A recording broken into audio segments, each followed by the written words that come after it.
ध्यान योग। श्लोक 1। परम प्रभु ने कहा, वे मनुष्य जो कर्मफल की कामना से रहित होकर अपने नियत कर्मों का पालन करते हैं वे वास्तव में सन्यासी और योगी होते हैं, न कि वे जो अग्निहोत्र यज्ञ संपन्न नहीं करते अर्थात अग्नि नहीं जलाते और शारीरिक कर्म नहीं करते। श्लोक 2। जिसे सन्यास के रूप में जाना जाता है वह योग से भिन्न नहीं है। कोई भी सांसारिक कामनाओं का त्याग किए बिना सन्यासी नहीं बन सकता। श्लोक 3। जो योग में पूर्णता की अभिलाषा करते हैं उनके लिए बिना आसक्ति के कर्म करना साधन कहलाता है और वे योगी जिन्हें पहले से योग में सिद्धि प्राप्त है उनके लिए साधना में परम शांति को साधन कहा जाता है।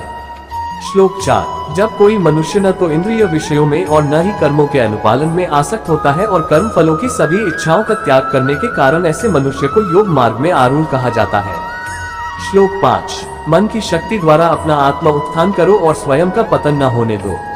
मन जीवात्मा का मित्र और शत्रु भी हो सकता है। श्लोक 6। जिन्होंने मन पर विजय पा ली है मन उनका मित्र है, किंतु जो ऐसा करने में असफल होते हैं मन उनके शत्रु के समान कार्य करता है। श्लोक 7। वे योगी जिन्होंने मन पर विजय पा ली है वे शीत ताप सुख दुख और मान अपमान के द्वंद्वों से ऊपर उठ जाते हैं। ऐसे योगी शांत रहते हैं और भगवान की भक्ति के प्रति उनकी श्रद्धा अटल होती है। श्लोक 8। वे योगी जो ज्ञान और विवेक से संतुष्ट होते हैं और जो इंद्रियों पर विजय पा लेते हैं वे सभी परिस्थितियों में अविचलित रहते हैं। वे धूल पत्थर और सोने को एक समान देखते हैं। श्लोक 9। योगी शुभ चिंतकों मित्रों शत्रुओं पुण्यात्माओं और पापियों को निष्पक्ष होकर समान भाव से देखते हैं। इस प्रकार जो योगी मित्र सहयोगी शत्रु को समदृष्टि से देखते हैं और शत्रुओं एवं सगे संबंधियों के प्रति तटस्थ रहते हैं तथा पुण्यात्माओं और पापियों के बीच निष्पक्ष रहते हैं वे मनुष्यों के मध्य विशिष्ट माने जाते हैं। श्लोक 10। योग की अवस्था प्राप्त करने के इच्छुक साधकों को चाहिए कि वे एकांत स्थान में रहें और मन एवं शरीर को नियंत्रित कर निरंतर भगवान के चिंतन में लीन रहें तथा समस्त कामनाओं और सुखों का संग्रह करने से मुक्त रहें। श्लोक 11। योगाभ्यास के लिए स्वच्छ स्थान पर भूमि पर कुशा बिछाकर उसे मृगछाला से ढककर और उसके ऊपर वस्त्र बिछाना चाहिए। आसन बहुत ऊंचा या नीचा नहीं होना चाहिए। श्लोक 12-13। योगी को उस आसन पर दृढ़ता पूर्वक बैठकर मन को शुद्ध करने के लिए सभी प्रकार के विचारों तथा क्रियाओं को नियंत्रित कर मन को एक बिंदु पर स्थिर करते हुए साधना करनी चाहिए। उसे शरीर गर्दन और सिर को सीधा रखते हुए और आंखों को हिलाए बिना नासिका के अग्रभाग पर दृष्टि स्थिर करनी चाहिए। श्लोक 14। इस प्रकार शांत भयरहित और अविचलित मन से ब्रह्मचर्य की प्रतिज्ञा में निष्ठ होकर उस प्रबुद्ध योगी को मन से मेरा चिंतन करना और केवल मुझे ही अपना परम लक्ष्य बनाना चाहिए। श्लोक 15। इस प्रकार मन को संयमित रखने वाला योगी मन को निरंतर मुझ में तल्लीन कर निर्वाण प्राप्त करता है और मुझे में स्थित होकर परम शांति पाता है। श्लोक 16। हे अर्जुन जो लोग बहुत अधिक भोजन ग्रहण करते हैं या अल्प भोजन ग्रहण करते हैं बहुत अधिक या कम नींद लेते हैं वे योग में सफल नहीं हो सकते। श्लोक 17। लेकिन जो आहार और आमोद प्रमोद को संयमित रखते हैं कर्म को संतुलित रखते हैं और निद्रा पर नियंत्रण रखते हैं वे योग का अभ्यास कर अपने दुखों को कम कर सकते हैं। श्लोक 18। पूर्ण रूप से अनुशासित होकर जो अपने मन को स्वार्थों एवं लालसाओं से हटाना सीख लेते हैं और इसे अपनी आत्मा के सर्वोत्कृष्ट लाभ में लगा देते हैं ऐसे मनुष्यों को योग में स्थित कहा जा सकता है और वे सभी प्रकार की इंद्रिय लालसाओं से मुक्त होते हैं। श्लोक 19। जिस प्रकार वायु रहित स्थान में दीपक की ज्योति झिलमिलाहट नहीं करती उसी प्रकार से संयमित मन वाला योगी आत्म चिंतन में स्थिर रहता है। श्लोक 20। जब मन भौतिक क्रियाओं से दूर हटकर योग के अभ्यास से स्थिर हो जाता है तब योगी शुद्ध मन से आत्म तत्व को देख सकता है और आंतरिक आनंद में मगन हो सकता है। श्लोक 21। योग में चरम आनंद की अवस्था को समाधि कहते हैं जिसमें मनुष्य असीम दिव्य आनंद प्राप्त करता है और इसमें स्थित मनुष्य परम सत्य के पद से विपत नहीं होता। श्लोक 22। ऐसी अवस्था प्राप्त कर कोई और कुछ श्रेष्ठ पाने की इच्छा नहीं करता। ऐसी सिद्धि प्राप्त कर कोई मनुष्य बड़ी से बड़ी आपदाओं में विचलित नहीं होता। श्लोक 23। दत्त के संयोग से वियोग की अवस्था को योग के रूप में जाना जाता है। इस योग का दृढ़ता पूर्वक कृतसंकल्प के साथ निराशा से मुक्त होकर पालन करना चाहिए। श्लोक 24-25। संसार के चिंतन से उठने वाली सभी इच्छाओं का पूर्ण रूप से त्याग कर हमें मन द्वारा इंद्रियों पर सभी ओर से अंकुश लगाना चाहिए। फिर धीरे धीरे निश्चयात्मक बुद्धि के साथ मन केवल भगवान में स्थिर हो जाएगा और भगवान के अतिरिक्त कुछ नहीं सोचेगा। श्लोक 26। जब और जहाँ भी मन बेचैन और अस्थिर होकर भटकने लगे तब उसे वापस लाकर स्थिर करते हुए भगवान की ओर केंद्रित करना चाहिए।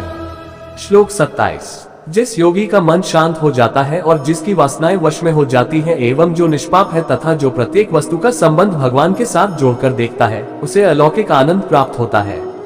श्लोक 28। इस प्रकार आत्मसंयमी योगी आत्मा को भगवान में एकीकृत कर भौतिक कल्मश से मुक्त हो जाता है और निरंतर परमेश्वर में तल्लीन होकर उसकी दिव्य प्रेममयी भक्ति में परम सुख प्राप्त करता है। श्लोक 29। सच्चा योगी अपनी चेतना को भगवान के साथ एकीकृत कर समान दृष्टि से सभी जीवों में भगवान और भगवान को सभी जीवों में देखता है। श्लोक 30। वे जो मुझे सर्वत्र और प्रत्येक वस्तु में देखते हैं, मैं उनके लिए कभी अदृश्य नहीं होता और वे मेरे लिए अदृश्य नहीं होते। श्लोक 31। जो योगी मुझ में एकनिष्ठ हो जाता है और परमात्मा के रूप में सभी प्राणियों में मुझे देखकर श्रद्धा पूर्वक मेरी भक्ति करता है, वह सभी प्रकार के कर्म करता हुआ भी केवल मुझ में स्थित हो जाता है। श्लोक 32। मैं उन पूर्ण सिद्ध योगियों का सम्मान करता हूँ जो सभी जीवों में वास्तविक समानता के दर्शन करते हैं और दूसरों के सुखों और दुखों के प्रति ऐसी प्रतिक्रिया व्यक्त करते हैं जैसे कि वे उनके अपने हों। श्लोक 33। अर्जुन ने कहा, हे मधुसूदन, आपने जिस योग पद्धति का वर्णन किया वह मेरे लिए अव्यावहारिक और अप्राप्य है क्योंकि मन चंचल है। श्लोक 34। हे कृष्ण, क्योंकि मन अति चंचल, अशांत, हठी और बलवान है, मुझे वायु की अपेक्षा मन को वश में करना अत्यंत कठिन लगता है। श्लोक 35।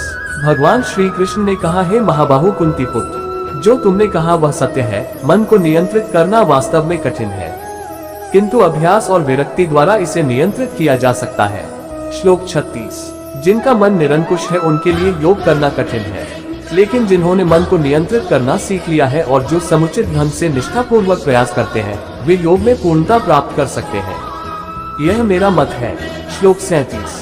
अर्जुन ने कहा, हे कृष्ण, योग में असफल उस योगी का भाग्य क्या होता है जो श्रद्धा के साथ इस पथ पर चलना प्रारंभ तो करता है किंतु जो अस्थिर मन के कारण भरपूर प्रयत्न नहीं करता और इस जीवन में योग के लक्ष्य तक पहुंचने में असमर्थ रहता है।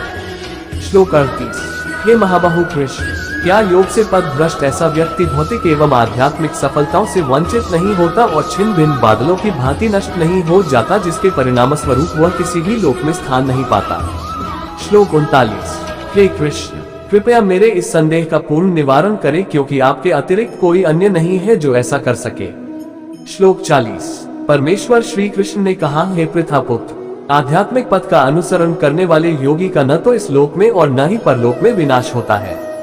मेरे प्रिय मित्र, भगवद प्राप्ति के मार्ग पर चलने वाले को बुराई पराजित नहीं कर सकती। श्लोक 41-42। असफल योगी मृत्यु के पश्चात पुण्य आत्माओं के लोक में जाते हैं। अनेक वर्षों तक वहां निवास करने के पश्चात वे पृथ्वी पर कुलीन या धनवानों के कुल में पुनः जन्म लेते हैं अथवा जब वे दीर्घकाल तक योग के अभ्यास से उदासीन हो चुके होते हैं तब उनका जन्म दिव्य ज्ञान से संपन्न परिवारों में होता है। संसार में ऐसा जन्म अत्यंत दुर्लभ है। श्लोक 43। हे कुरुवंशी, ऐसा जन्म लेकर वे पिछले जन्म के ज्ञान को पुनः जागृत करते हैं और योग में पूर्णता के लिए और अधिक कड़ा परिश्रम करते हैं। श्लोक 44। वास्तव में वे अपने पूर्व जन्मों के आत्मसंयम के बल पर अपनी इच्छा के विरुद्ध स्वतः भगवान की ओर आकर्षित होते हैं। ऐसे जिज्ञासु साधक स्वाभाविक रूप से शास्त्रों के कर्मकांडों से ऊपर उठ जाते हैं। श्लोक 45। पिछले कई जन्मों में संचित पुण्य कर्मों के साथ जब ये योगी आध्यात्मिक मार्ग में आगे उन्नति करने हेतु निष्ठापूर्वक प्रयत्न में लीन रहते हैं तब वे सांसारिक कामनाओं से शुद्ध हो जाते हैं और इसी जीवन में पूर्णता प्राप्त कर लेते हैं। श्लोक 46। एक योगी तपस्वी से, ज्ञानी से और सकौम कर्मी से भी श्रेष्ठ होता है, अतः हे अर्जुन, तुम सभी प्रकार से योगी बनो। श्लोक 47। सभी योगियों में से जिनका मन सदैव मुझ में तल्लीन रहता है और जो अगाध श्रद्धा से मेरी भक्ति में लीन रहते हैं उन्हें मैं सर्वश्रेष्ठ मानता हूँ।